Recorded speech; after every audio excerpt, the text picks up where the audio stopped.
I don't know that Link summoning has actually done enough to warrant its general perception among the Yu-Gi-Oh community. Scroll through any comment section on any video rude enough to mention Nightmare Unicorn, and you're bound to encounter a number of people who still think comments like "special summoning used to be special" are bold insights into the state of the game and not just recycled Facebook humor. That being said, the view and weather is pretty nice from my island that I'm apparently chilling on because Konami itself has taken a rather significant step towards agreeing with the Nightmare Unicorn phobic among us, and has created an entirely new alternate format where links, and pendulums, but we'll get to those another day, are completely banned. While, trust me, I'm unbelievably excited for Genesys, I do have one concern. When the anti-Linkariboites in our ranks actually show up and play, and discover that even without Link monsters, Yu-Gi-Oh! Is not the 20-turn back-and-forth game of incremental advantage they imagined in their heads and never existed, what's next? Today's video is going to be a brief discussion on Link summoning. Before we begin, let the record show that I am an Altergeist player, so if my points are too strong and you need some other reason to disregard them, there you go. But what is Link summoning? Well, in case you've been in the midst of a pearly, sleepy memory for the past 8 years, wake up, it's been wild. Link monsters are a form of extra deck monster introduced with 2017 starter deck Link Strike. These wild blue monsters linked into the Vrains alongside Playmaker and friends in the new main series anime Yu-Gi-Oh! Vrains, the last main series anime that we've ever received. Link summoning also introduced a change to the game board itself with the establishment of the extra monster zones. At the time of the mechanic's introduction, all extra deck monsters, be they Synchro, Fusion, Xyz, or Link, also pendulums, but we'll get there, must be special summoned either to the EMZ or to a zone a Link monster's arrows pointed to.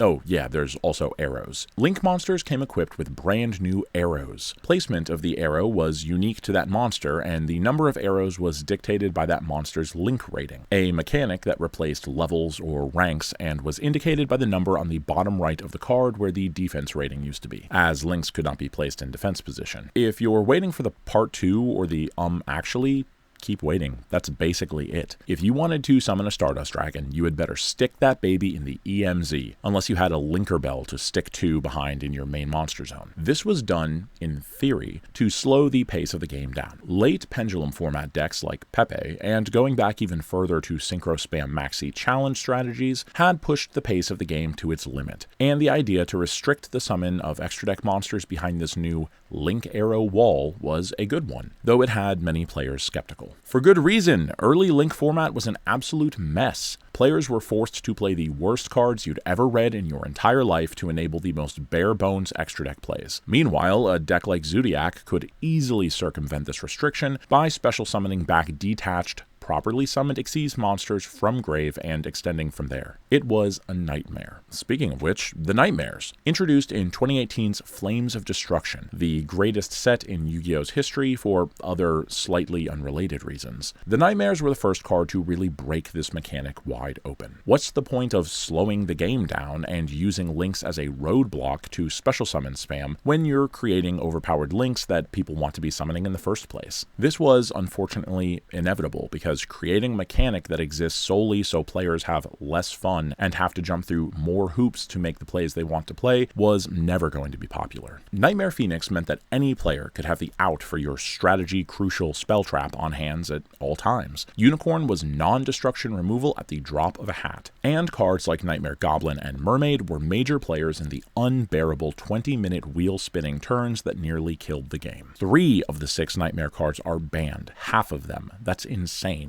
Other than like Tyr and Dragon Ruler back in the day, is there any other archetype of card that has half of its monsters banned? Aside from that, the ban list is very heavily occupied by Link monsters more broadly, for 3 other largely related reasons. Link ones, tokens, and special summoning from deck. If a Link monster is on the ban list, chances are that it does one or more of these 3 things. If you've ever had the misfortune of observing, or God forbid playing, in a game of Magic the Gathering, you've seen the damage that tokens can do to an unprepared card game. Without heavy restrictions like Sword Soul, a token represents pure advantage in the truest sense. And unlike Xyz monsters, which can't use tokens as overlay units, or Synchros, which require tuners, and so make using tokens more complicated, though they certainly did, Link monsters very often had no such requirement. You see, in a way, Link monsters are Yu-Gi-Oh! Every Link monster states quite clearly what kind of monsters can be used to summon them. There's no gimmick, there's no questions to be asked, it's cut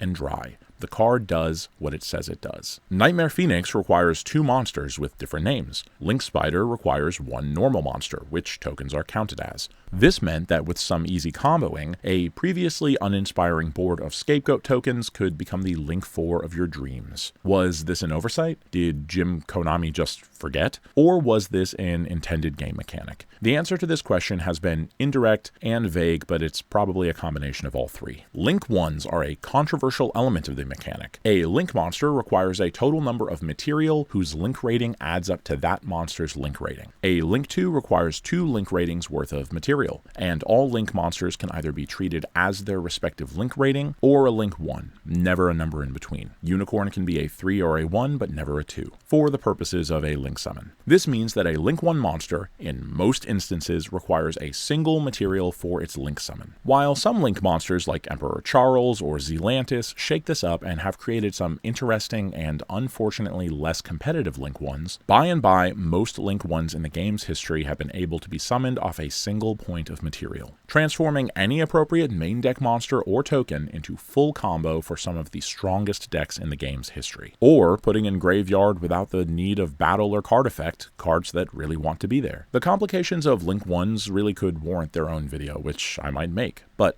let's end here by saying that they were a lot to deal with. But hold on, didn't I say I like Link summoning? All I've done so far is list perfectly valid reasons why the mechanic was frustrating. Well, viewing Link summoning in a vacuum isn't appropriate, and many of the criticisms of Link summoning are actually just criticisms of Yu-Gi-Oh! I just don't believe people when they pretend that Link arrows or ratings or zones are complicated or too hard to understand. That's ridiculous. To me, it's like saying Monopoly is too complicated because the value of a property goes up the more of a specific color property you own. Or that while you typically have to add an egg right away in a certain recipe, in this variation you have to wait until there's a certain temperature. Things have rules and natures and need to be understood. And to me anyway, it feels like it's only in Yu-Gi-Oh! That we have to apologize that new players actually have to learn things. There are complications in Yu-Gi-Oh! As it relates to game states and chain links and all manner of issues, but those have existed since the beginning of the game. And needing to be careful when to summon SP Little Knight because it doesn't have a downwards pointing arrow isn't in the top 30 most complicated things about this game. Special summoning can be scary and frustrating when your opponent does it too much, and headache-inducing when you are expected to do it if you haven't read your cards, but to lay that at the feet of Link summoning just because you've never read a Flower Guardian is silly. Look, I know I'm killing you guys with the analogies, but like as a lifelong sports fan, this sounds exactly the same to me as old head NBA fans complaining about the state of the game nowadays. All Boston does is shoot threes, Curry is soft, it was better back when my knees didn't hurt so much and I didn't wake up hungover. I'd say that that's happening to us, but Yu-Gi-Oh! Ain't been out nearly long enough to warrant that kind of behavior. And there's no way that any of us are that old. Our neuroplasticity is at least still somewhat there. If you don't like Yu-Gi-Oh! Anymore, bro, that's fine, I get it. Some days on Master Duel make my eyes want to escape from my skull, but don't be the crab at the bottom of the bucket pretending not to understand. The future of Links is interesting. There's no real evidence that Konami's moving away from the mechanic, like they have with Pendulum. Malice was just a deck like a handful of months ago after all, and it's so obvious they're in love with the mechanic from a design perspective, with how much fun they have with all the different arrow-specific effects. At the same time, the decision to remove Links from Genesys format seems like a concession to a group of players that will largely not appreciate the gesture. It's already been proven that Genesys will not be some T-set pass meta. Good.